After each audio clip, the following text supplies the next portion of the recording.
As I have so many PowerPoint slides, I'll go over them rather quickly. This is my 88th episode. Today, my lecture is under the subheading of Lemming Effect. You may have heard of these rodents, called lemmings, that inhabit the Scandinavian plains. Let me tell you what these rodents became known for. Sure, they have prolific reproduction, which is not what they are famous for, but for mass suicide. They often dive their deaths off cliffs. Scientists couldn't understand why these creatures would engage in these mass suicides. One of the early theories suggested that, as their reproduction is so fast, that older lemmings gave way to younger ones by killing themselves to avoid competition for food. That theory didn't make sense. Do rodents have reason? A prior generation gives way for their offspring by killing themselves? It just didn't make sense. So, more research followed and 3 reasons were discovered. First, they're nearsighted. They can't see far. Second, they run extremely fast. Their speed is lightning fast. Direction.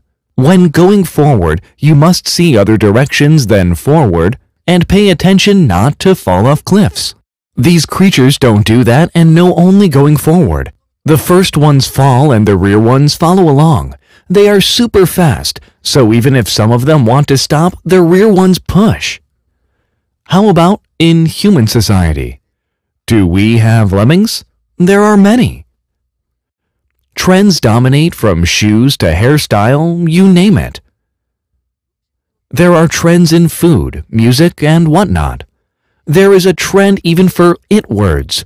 Why is there a lemming effect in human society?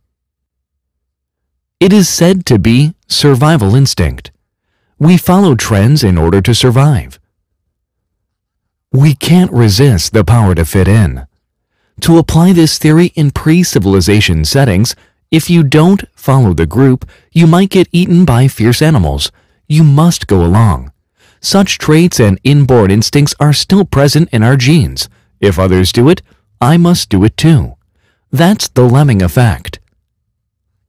He looks familiar, right? Jungun An, a martyr. While he was imprisoned in Harbin, China, he drew many calligraphic works with sentences from the Analects of Confucius that he thoroughly memorized. A saying from the book goes like this. Confucius said, "If you don't think far ahead, worries will be near you." No foresight means nearby fear. If you don't think far ahead of becoming an IM or a CM, you'll have to deal with worries immediately before you. You should go like, should I buy a $5 lunch for this partner or not? Should I give him $10 so that he can travel to the one-day seminar or not? These are your near worries. If you don't think far ahead, worries are near you. For the same thought, An added a new perspective. No far ahead thinking, no big tasks. If you don't think far ahead, you can't accomplish big tasks. If you don't think of becoming a royal master your far ahead goal, you will never become one. Why? Your near worries will stop you. That's what An wrote. You really need to think ahead. The goose that laid the golden eggs, an Aesop fable. The farmer wanted all of the riches at once. Things don't work that way. He killed the goose. He went against the forces of nature. So, what should you be doing to make many golden eggs? You can make many more of those geese. That is, to make more partners. Don't go on betting after making several partners. Betting is basically opening the goose's belly. That's not how it works. Draining the pond to catch fish. The book has an episode of draining the pond to catch the fish in it. The man dried the pond. In that case, you sure can catch the fish in it, but what about the next season? The pond has dried up. Another saying meaning burning the forest. It says to burn the entire forest to catch a few deer. It all happens as they don't see ahead. Another saying from the Analects of Confucius. Zixia was one of 10 disciples of Confucius. Many of his disciples became governors, which was a testament to his practical education. One of the disciples, Zixia, invited Confucius to have a discourse after becoming a governor. Master, what is the right way to govern? The master went, do not rush. It means not to be in haste, trying to attain goals quickly. Don't covet small things, meaning not to be greedy for petty gains. Confucius went on to add, haste delays, doesn't reach. If you rush things wanting to get there sooner, you'll get there later. That is, if you covet small gains, you won't achieve big tasks. Confucius predicted our MLM business way ahead, 2,500 years ago, I suspect. What should I go about the MLM business, Master? He went, don't try to achieve in haste. No coveting small things. Don't be greedy for small gains. If you rush things wanting to reach sooner, you'll get there later. If you obsess on small gains, you won't achieve big. Next, let's go to Mencius this time. The phrase instigate something came from this book. So many expressions from Confucius and Mencius are being used in our times. You just are not aware of the fact. This story appears in one of the chapters from Mencius. A farmer in an ancient Chinese nation said to his son, Son, your father is very tired after having worked so hard in the rice field. The expression instigate comes from this action of pulling rice plants.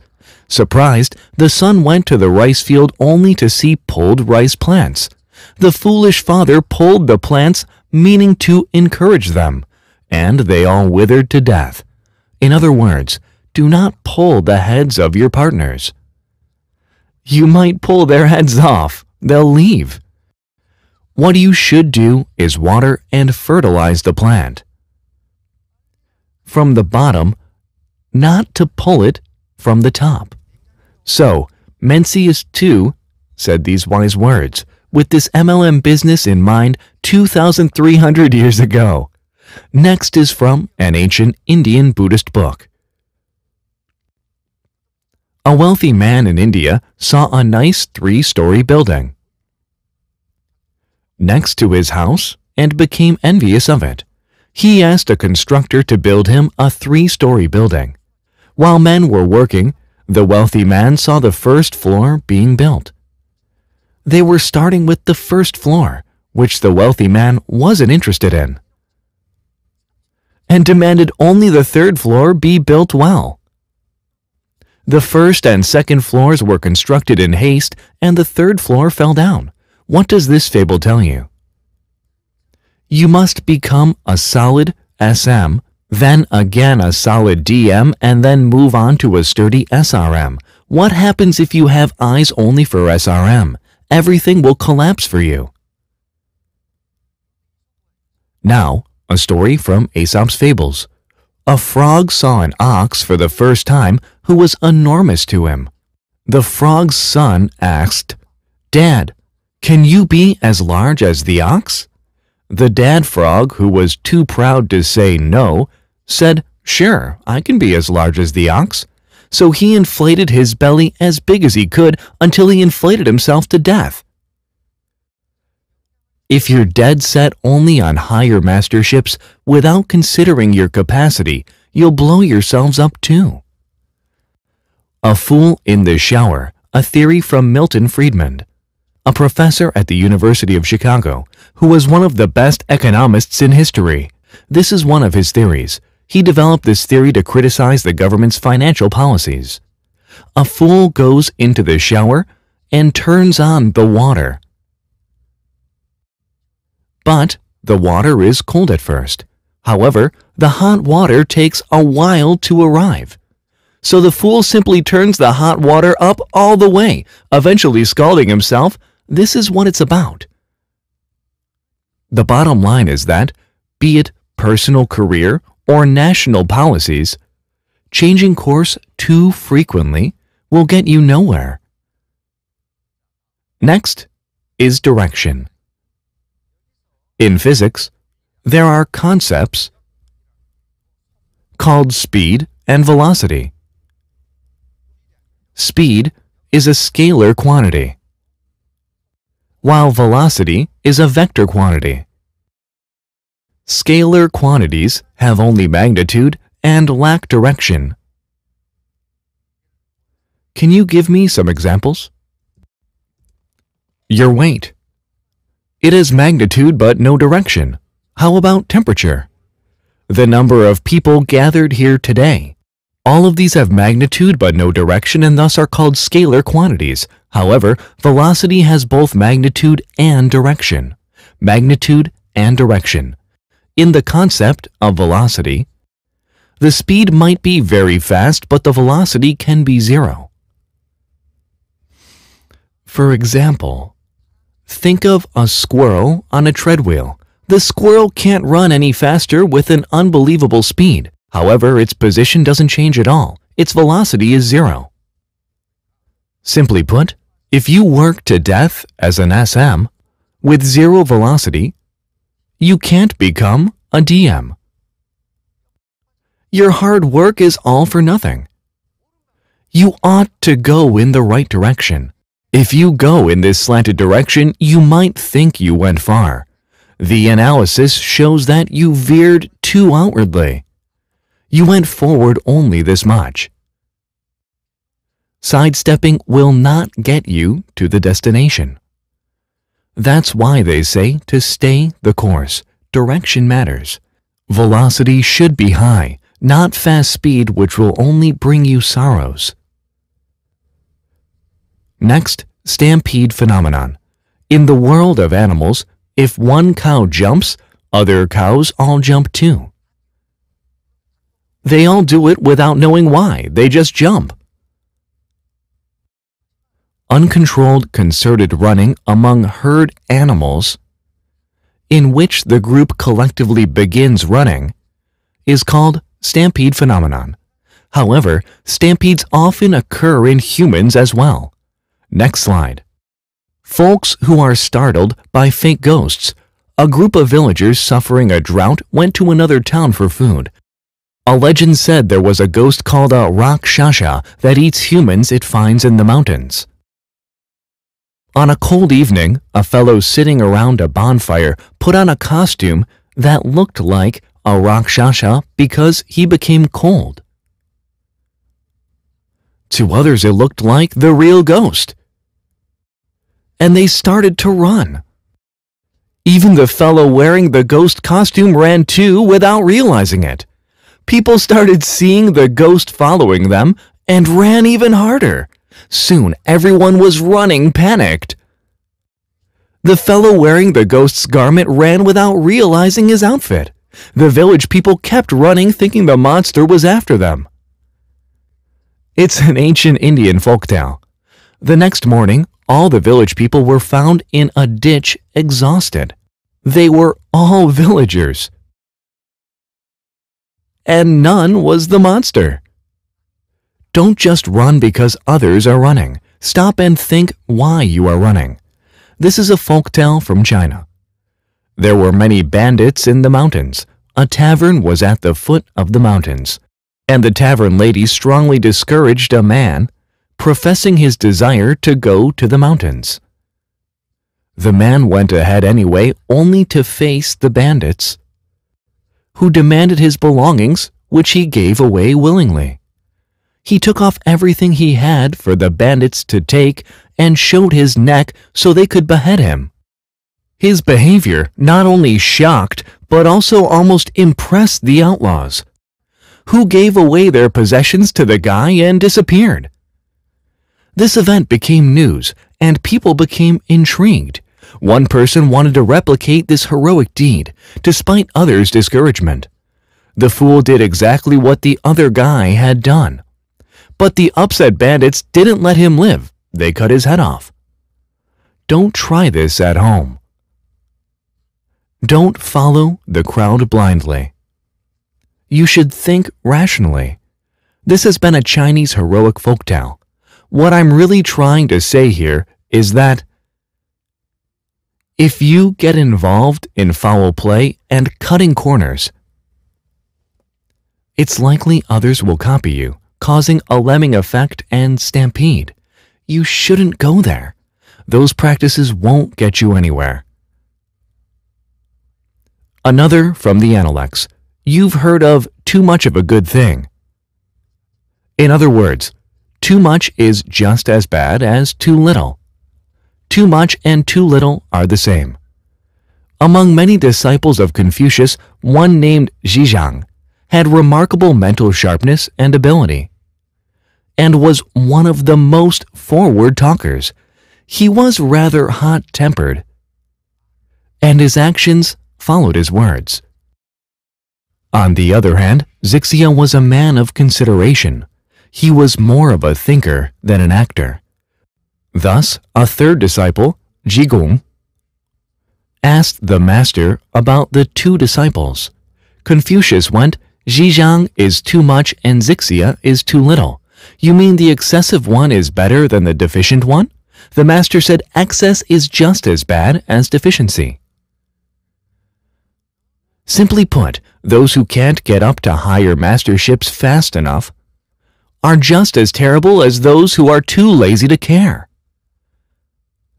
Why not grit your teeth and do some work? Both bad.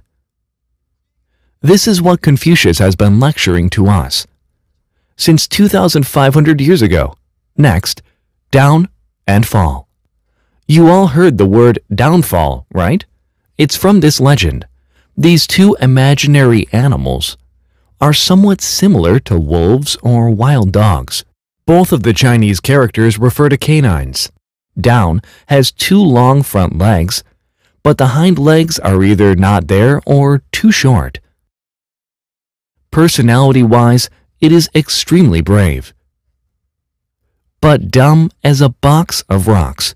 You can call it reckless. On the other hand, fall has hind legs, but no front legs. It is very fearful, but intelligent. It thinks strategically. Therefore, down and fall must be together all the time, otherwise they will starve to death. This is a very well-known tale from ancient China. Applying this story to us, we have decisive people with hot tempers and mild-mannered, considerate people. All of them are needed. Some people have only front legs and others have only hind legs. However, these two must unite themselves to be able to live a normal life. Here comes the moral of the story, an episode from an ancient Chinese history book by Sima Qian, the greatest Chinese historian. The tale also talks about a disciple of Confucius, Zhimen Bao, who became mayor of a town in ancient China. Touring the town, the mayor arrived in a shady alley, so he asked his associates why. That day happened to be the day when local authorities sacrificed a virgin to the god of the Huang River, a yearly event. They consecrated young pretty virgins. Zhimen Bao, the new mayor, decided to pay a visit to the ceremony where he saw an old shaman and performers dancing and doing stuff with many spectators surrounding them. He learned that several established members of the community embezzled money with an excuse like this event to the distress of the ordinary citizens. Zhimen Bao insisted watching the ceremony as the mayor of the town. When they were getting ready to throw a girl into the river to marry her and the river god, the mayor interrupted. "The girl is not pretty enough. This might anger the god. We should try this again with a prettier girl." However, the river god will get mad if no one shows up on his wedding day. He approached the old shaman and suggested she go talk to the river god. The mayor had his men grab the old shaman and threw her into the river. The old shaman never resurfaced. This was not enough punishment. He went on to arrest many of the shaman's dancers and threw them into the river too. The town's greedy, old influences were captured and thrown into the river as well. No one survived the river. The mayor thought this was not enough to eradicate the vice of the town. So he rounded up the corrupt town officials and threatened to throw them into the water. They all vowed never to do it again. Legend has it that this town flourished in prosperity as no other places ever had in 3,000 years and went down in history with great pride and reputation, along with that of Jimenbao. All of this came from a Chinese history book. The same applies to you Atomians. If someone tries to exploit you, throw them into the water. We need to keep these rotten people out to maintain our healthy ecosystem. Wishing everyone success within 3 to 5 years. I'm ending my lecture. Thank you.